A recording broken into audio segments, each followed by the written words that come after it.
Hello, everyone, and welcome to the second round coverage of the 2019 Texas State Disc Golf Championship presented by Discraft.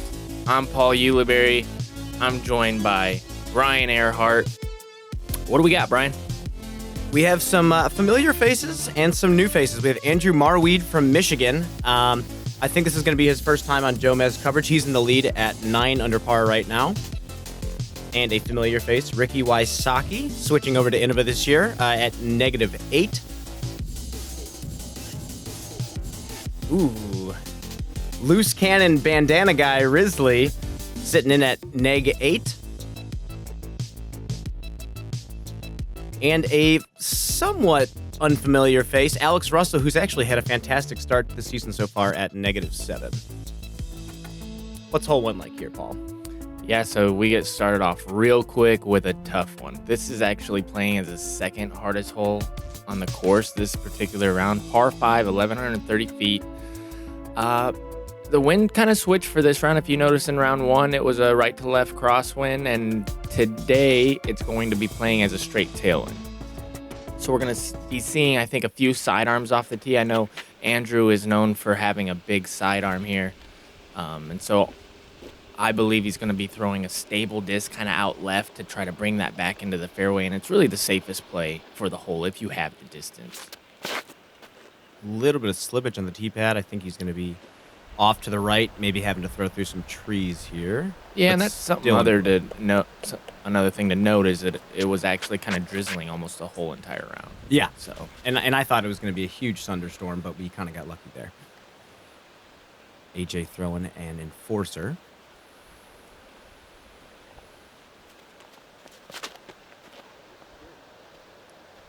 And that's your typical mistake with the backhand, is turning it over too much because of that OB to the left. You know, once you get past the Mando tree, that's all in bounds. And so it kind of almost guarantees par.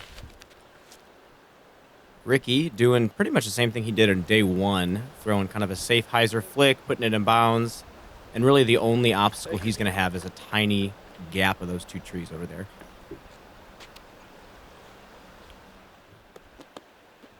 And Alex Russell, after coming off of a hot finish at Waco, shooting the 16 under final round to get third place, he's coming up here with a boss, and he has a fantastic sidearm. Absolutely. What I love about Alex is he's very mild-tempered. Absolutely. And he's very unassuming. And all of a sudden he can birdie 5, 6 in a row, and you don't even know what's going on. And it's just an all-around good game. Great sidearm, great putt, and backhand. It's going to be nice to see him featured today. AJ throwing, I think that's either a criminal or a felon. And I like this play, especially if you're kind of pinned in the back of the fairway here, playing right in front of that OB bunker.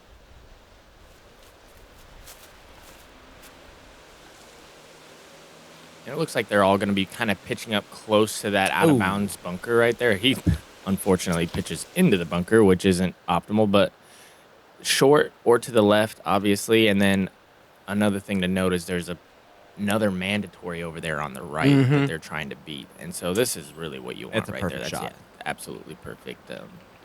But it is kind of skinny right there. And for the distance that you're going off the tee, it's hard to get past that bunker. So it really comes into play. Very well-designed hole. Ricky sounds like he doesn't like it. Definitely catches a good break there and skips right in front of the OB bunker. And he should have a 250 to 300 foot up shot to the pin. Yeah, sounded like he really didn't like it. And just like the first round, he barely clears the bunker. So AJ going roller with his Havoc. really, this thing needs to flip. It is. Looks like it's flipping a little bit late. At least it flipped. Wow, that was a bomb. Looks like he is outside circle 2, though. Yeah, that takes some courage to throw roller on that second shot, especially with tailwind. Absolutely. Andrew going with that same pink disc, swinging it wide. Hopefully a little flare action. You know, I noticed this as well, is with the wind switching to that straight tail, I noticed that people were actually going deep on this upshot because it was playing so much further the first round. Ricky going with the Sexton Firebird. About 27, 28 feet. Alex, I think, switching to a Firebird now. And this should be pretty routine for him. Yeah. That's pretty perfect. Yeah, that's a great start to a really difficult hole.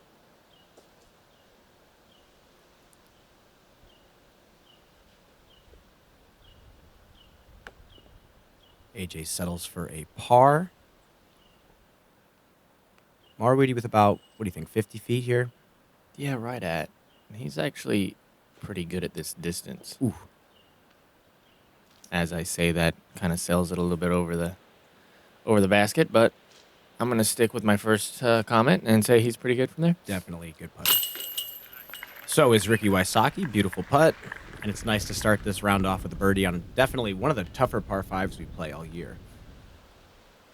And now here's the thing about Texas golf. The wind will switch big time. Constantly swirling. Ouch.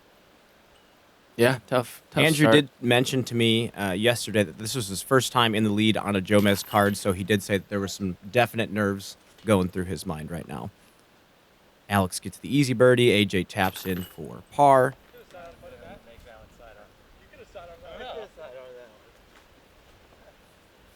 Looks like they're all having a good time. Except for Andrew. Moving on to hole 2. Par 4, a little bit shorter than hole 1. We're trying to play out right to the opening here, as you can see. A little bit right of this tree line gives you a little bit more open spot, open shot to the basket. Here we have a front door, we have a back door. What do you think, Paul? Yeah, another thing to note is there's out of bounds to the right over that path, probably about 350 feet off the pad. So I think what these guys are going to be trying to do is just to hit the gap. You see Ricky going with the sidearm, and just to hit the gap and give yourself some sort of look is going to be what they want. So he has the power to get past that out of bounds. And that's perfect. But that's not everybody. So if you play the sidearm, even when I throw like a nice flex shot, I'm ending up about right where it ends. So you really do have to have some control along with hitting the gap. Like this could be in trouble if it gets a skip. Yeah. Fortunately, yeah, like you said, sails a little bit too far right and goes OB. If you do want to play that right side and you really want to push the OB, you kind of have to juice that sidearm for sure. AJ throwing, I think, either a roller. That's a crazy idea. But. Or was it? That's not too bad, actually. That's really good, yeah. I mean, he's going to have a tricky upshot, especially with the elevation change right there. But, I mean, he got a lot of distance. And like I said, what these guys are trying to do is hit this gap. It looks pretty big on camera, but it's not. There's a big sidearm with Marwede. Yeah, and that has no problem clearing that out of bounds line. And that's exactly where you want to be. You're past all the trees. You have an open shot to the basket.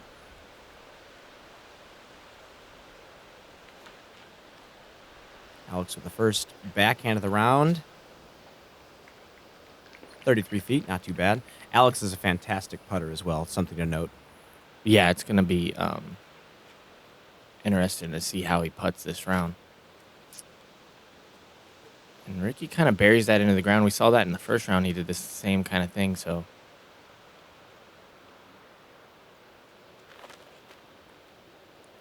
It's nice to see how most of the players on tour now have combo, backhand and sidearm. And the course design is starting to accommodate for that as well. Right, and then we have AJ, who isn't particularly fond of the sidearm. And you see him going back to his angle.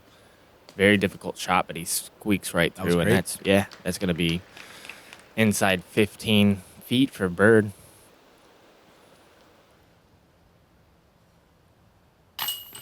Beautiful putt from 38 feet. And this is really what I've always known Alex for, is just being a very, very good putter outside the circle. It comes out no wobble on a really clean line.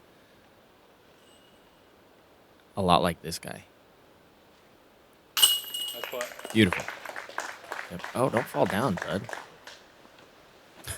Jeez, missed the mini. Almost fell down, but he can make 30 footers. Like, Who is this guy? See, watch. Grabs his mini. Balance. No problem. Poised, balanced, no nerves. Bandana. Bandana. Kind of edgy. Good putt. Especially for a big guy. So Andrew is, what is he? 6'5"? 6'3" to 6'5", I think. He's definitely a big guy. 7 foot? 7'3", perhaps? He's huge. He, by the way, he actually played 2 years of college basketball and actually stopped playing in order to go commit more to disc golf. So moving on to hole 3, 324, we have an inside flex forehand line that a lot of these players are going to take, or if you're a backhand-only player, you'll throw some sort of hyzer flip up the gut. Right, and good call. Here's Ricky lining up Sexton Firebird, and he gets a little more height on this, but it needs to come, and this looks perfect. If he beats those trees, yeah, right in the circle. That's definite adjustment from day one when he threw a little bit too low on that. So as long as he can remain balanced on his mini pickup, he should have no problem. AJ going with a Maverick here. Nice shot. Beautiful. I mean, that's a little low, and I don't think it's going to make the entire flight to the basket, but just the fact that he hit the gap with that sort of angle is impressive to me. It's a challenging shot for sure, especially for a backhand-only player. Marwede going with a flex forehand. Gets it over a little much. This is going to be tough for it to come all the way out and make it back. That's what I've noticed is so interesting about this forehand shot is you need to get it going left right away, but then you really need it to hook up quick. A lot of these players are burning them over too far to the left without getting that fade back. Alex going with a little bit straighter of a forehand. He has He needs to sit down. That's what, I had that same problem with the first round is it's easy to go a little bit far because you're trying to juice that gap. You really want to hit the gap, hit the angle, and then it can definitely get away from you. Absolutely. AJ going with his deputy here. And Alex has that nice Sexton run up. Not really X step. He does. He has more of like that little pivot hop. Little hop step.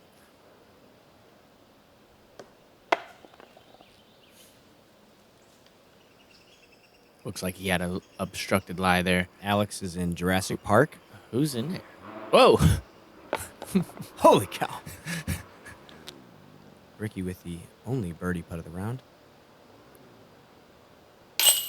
Beautiful. Oh, and makes the correction with the mini pickup. All right, I'm dropping the mini pickup. Very balanced mini pickup. I think he's going to make the correction on future holes for sure.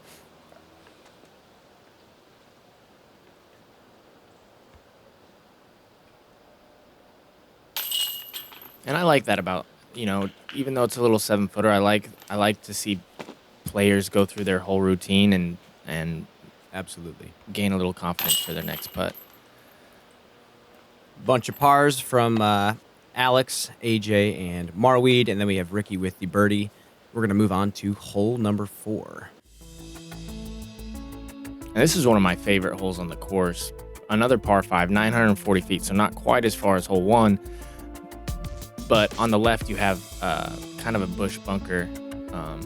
On the right, there's OB, but OB short, and then OB really right.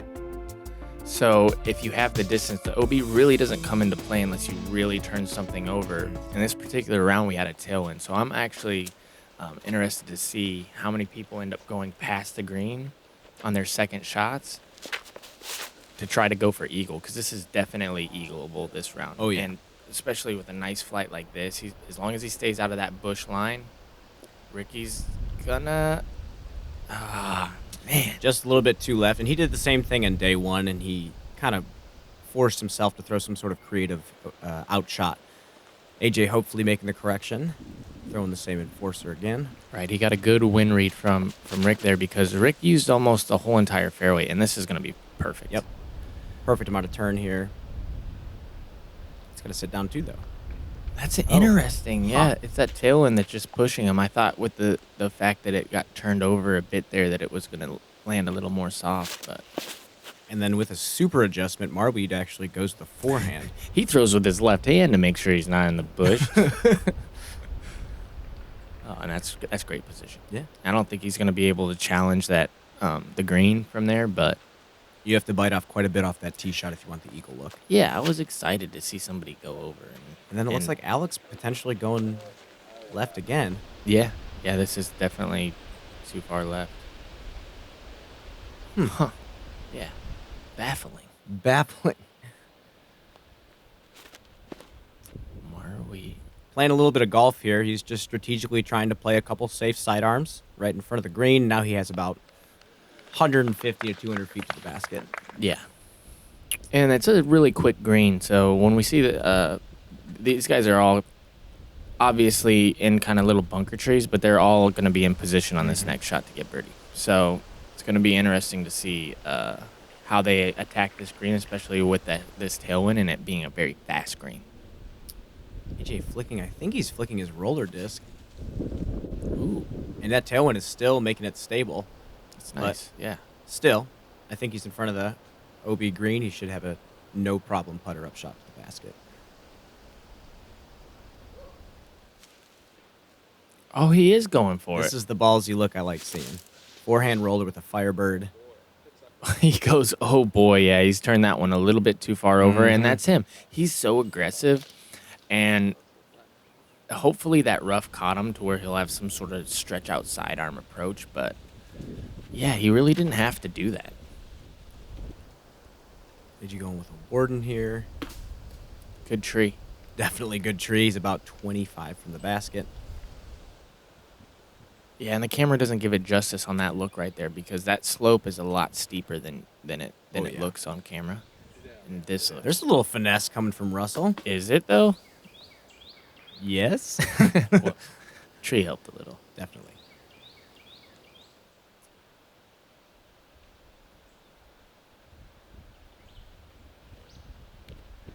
And that's going to sit down. And he actually had And it more does. touch than anybody. You're like, Anybody yeah, ever. this one's juice, and it's just perfect. That's why I'm not in the lead card. You going Oh, big turnover. That's got to flick. get down. Man, that's Ricky range for sure. Absolutely. Scary putt, though, for us mortals. See, this flag's ripping. One thing I noticed about this round is at 1 minute it would be going straight cross, the other it's straight head, then opposite cross. Gorgeous wind read. Yeah, very, very tough to. And Ricky's 4-through-4 just like that. That's Not too shabby. yeah, that's pretty good.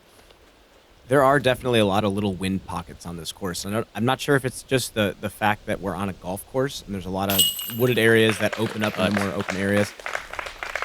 Nice putt from AJ. He gave the thumbs up to us too. Made me feel nice and fuzzy inside. Hey, Russ. Very smooth. He's just got a really smooth stroke.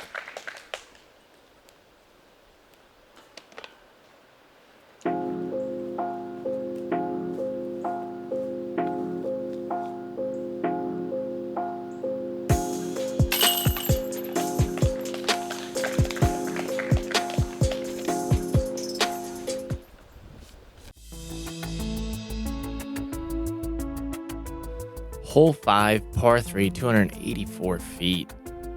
Such a fragile shot here. You have these kind of trees that are catty cornered, so it actually makes this gap very narrow to where the gap initially is probably only about 5 feet. And you have to throw a hyzer flip with a mid-range through there that slowly flips up. Otherwise, you're going to catch any sort of kick that can throw you into bogey land. Excuse me. And here's Ricky. If this flips up, it's good. If not, see, it's just such a... He actually fought up there. A little bit. Yeah, to about 60 feet. Definitely a fortunate kick. AJ, this is kind of his bread and butter shot, a little mini hyzer flip. No. And it looks like he's catching some cabbage as well.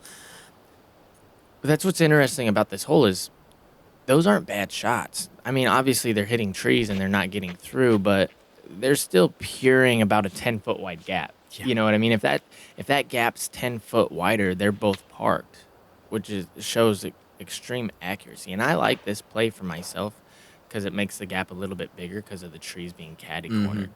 But unfortunately, he catches a tree as well. So this is just, showcasing how tight this hole really is. And that's pulled.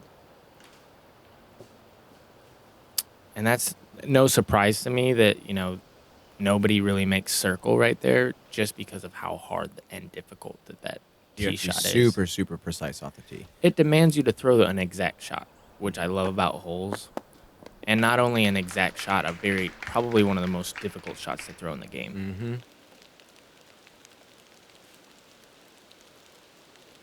And you can hear it sprinkling a bit.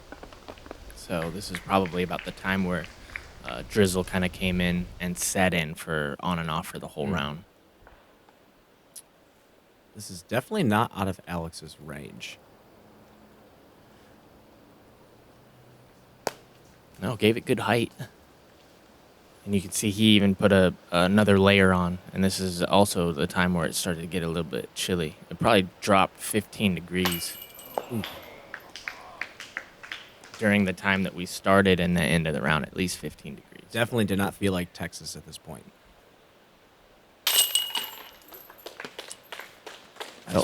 Felt like kind of the North Pole. It kind of felt like we were in the Arctic Circle. It was so cold. Especially when, players go out there assuming it's Texas, assuming that it's going to be a nice day, and then all of a sudden they don't prepare for it.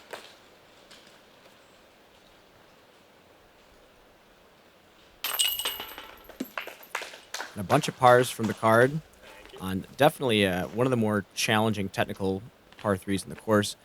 And speaking of challenging and technical, we're going to move on to hole 6, which I think is one of the weirdest and most technical holes in the course. What do we got here? Yeah. Par 4, 471 feet. That, in a nutshell, will tell you how hard this hole is. Like, 471 feet usually doesn't dictate a par 4. But it's an immediate dogleg to the right.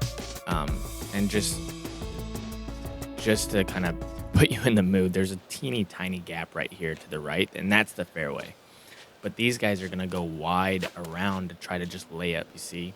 And so that's why it's kind of playing as that dog leg, because that's the optimal shot. Just land it short in position, maybe be able to get up and down from there. But he's still going to have 400 feet into the green. I'm interested to see, so AJ takes the fairway to where you can actually bite off a little bit of distance, but that gap's 4 foot wide. Mm-hmm. It's really the only pure shot on the hole is going up the gut. Even the layup around the outside still has a bunch of soldier trees that could shut you down. And he goes kind of a spike flick. But this is perfect. That's he hit really some great. Sand in the middle of the fairway, which definitely stopped him from skipping, which was nice. Alex, I think, is going with a putter turnover.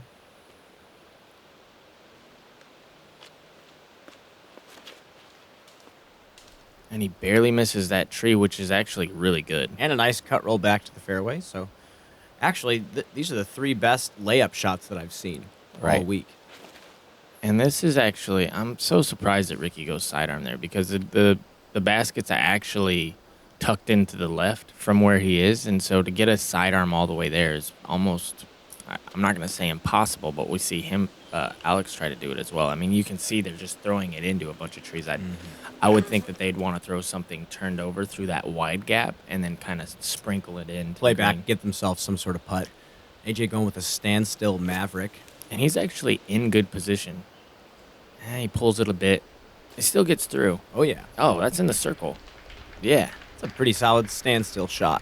And that's why I was saying, I was just surprised that those guys chose the sidearm, especially being very capable of making that shot. Oh, yeah. And this is more what you were envisioning as a kind of a flat to fade backhand shot. Right. I think, can't really tell by the camera work. I think he's close to the basket. Oh, yeah. And that's just a rock from there. So it's not like they had a bunch of distance, and now they're going to be scrambling. But Ricky's the best scrambler in the game, in my opinion. As you can see right here.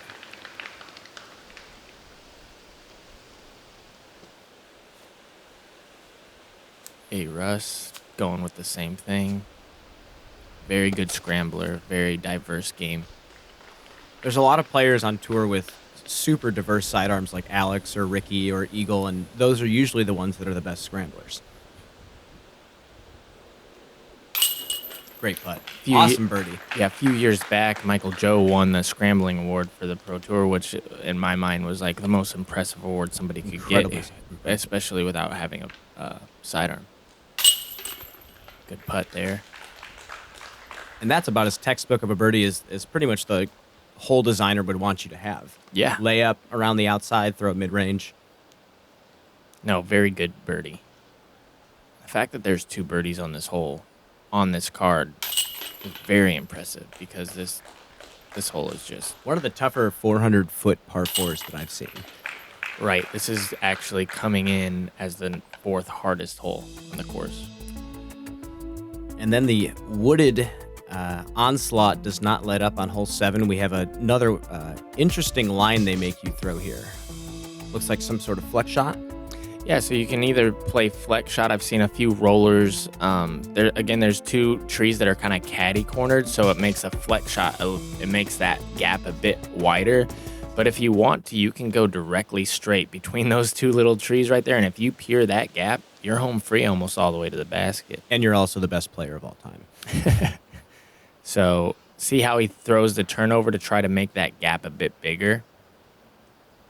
Didn't not quite. Yeah, not quite big enough, but it was still honestly a pretty good shot. He just kind of caught that left. It looks like Marwede is just looking to take a 3 on. Oh, never mind. I thought he was going forehand. He went forehand roller. It's a tough gap to hit regardless of what you're trying. Yeah, it doesn't matter what you do here. And Ricky, I think, is just trying to... This is that cut roller. Mm-hmm. And this is going to work. Wow. Very good. All right. Well, then. I don't even... Yeah, so he's throwing that roller to make that gap bigger. Like I said, coming in from left to right, that gap's going to be bigger, and he throws cut roller. I mean, catches a good break with the tree, but he landed the roller exactly the way he wanted. He did. And A-Russ gets all the way through as well. Alex did not throw it how he wanted and went inside, but looks like he won a dice roll. Yeah, and that's rare to see on that left side. This is actually, I like this hole because when you do miss the shot, it definitely punishes you, and that's the first time I've seen somebody get that far missing the actual gap.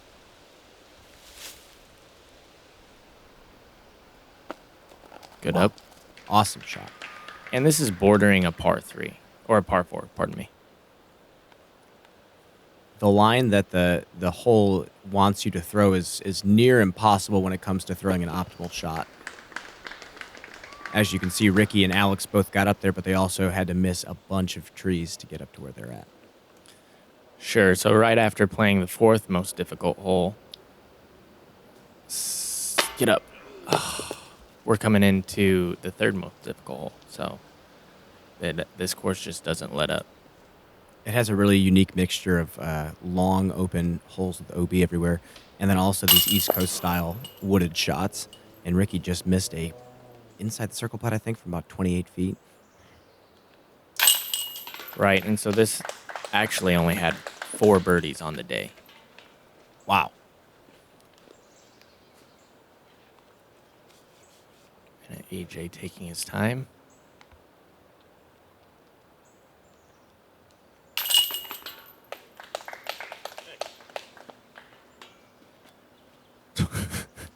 He's a character, man.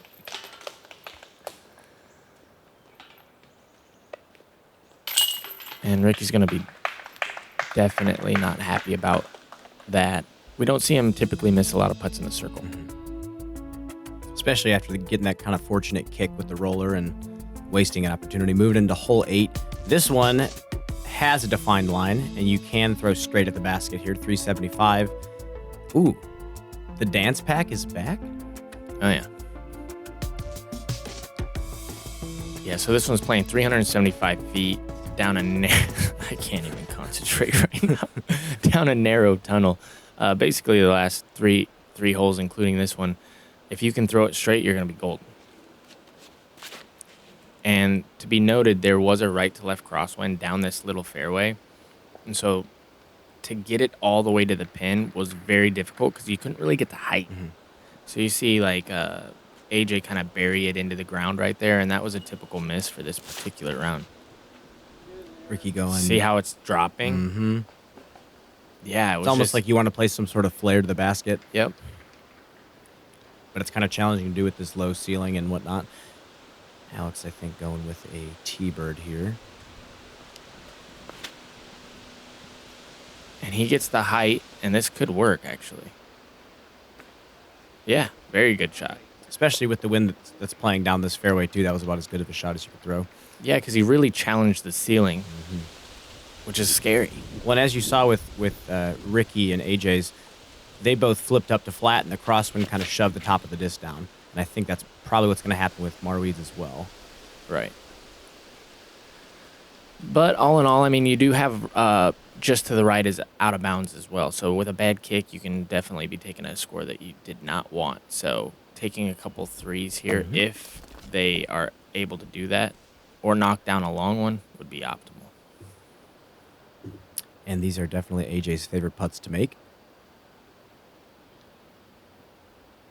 Ooh. Oh. Whoa. Yeah, that was really close. Ricky with the pocket out. Ooh. That usually dictates metal hit. I knew it. He knew it.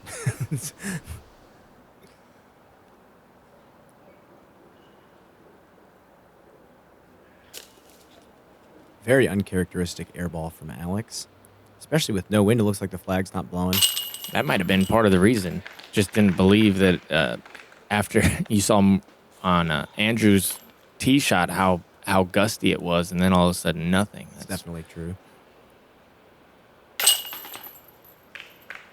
Looks like a bunch of pars. Maybe. Maybe. I have faith.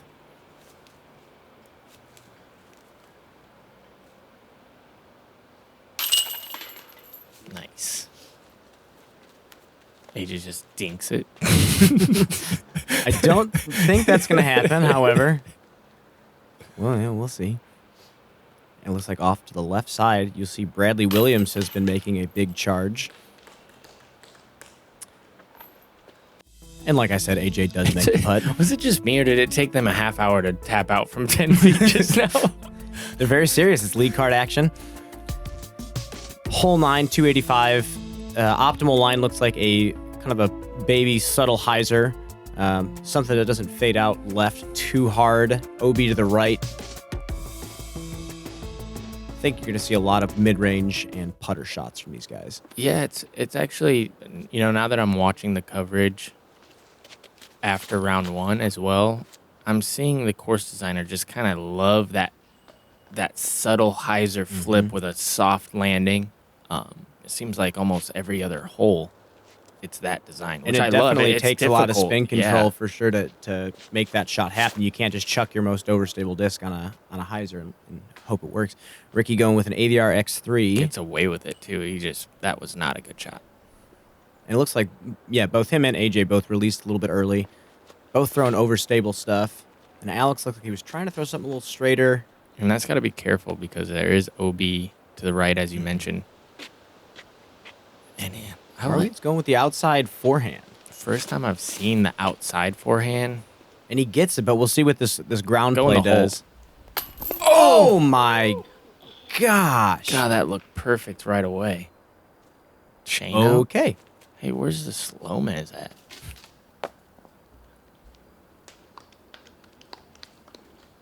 I don't know. Interesting. AJ with his favorite type of putt. Nice 40-footer. Oh, no. Where's the NoMez at? I'm sure someone will take a screenshot or a GIF of that. That one shot out of bounds, I think. I felt that one in my soul. It might. Beautiful putt. Yeah, very, very good putt. Especially after, not having the drive that you wanted, missing gap, getting a little love, and then knocking it down. He might have been safe, actually. Which is very lucky. Awesome. Ooh, fist pumping it. There's a little bit of the loose cannon coming out of him. Bandana, fist pumps. Ooh.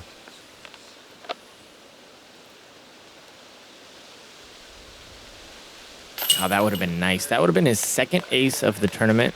He actually knocked down hole 3. Flex forehand. Mm-hmm. Can't say that's too easy of an ace to hit. No. I love that. That was awesome. That was kind of nice. We have a unique group of players here with different play styles. So this has been fun, and tune in for the back nine coverage that's coming up soon.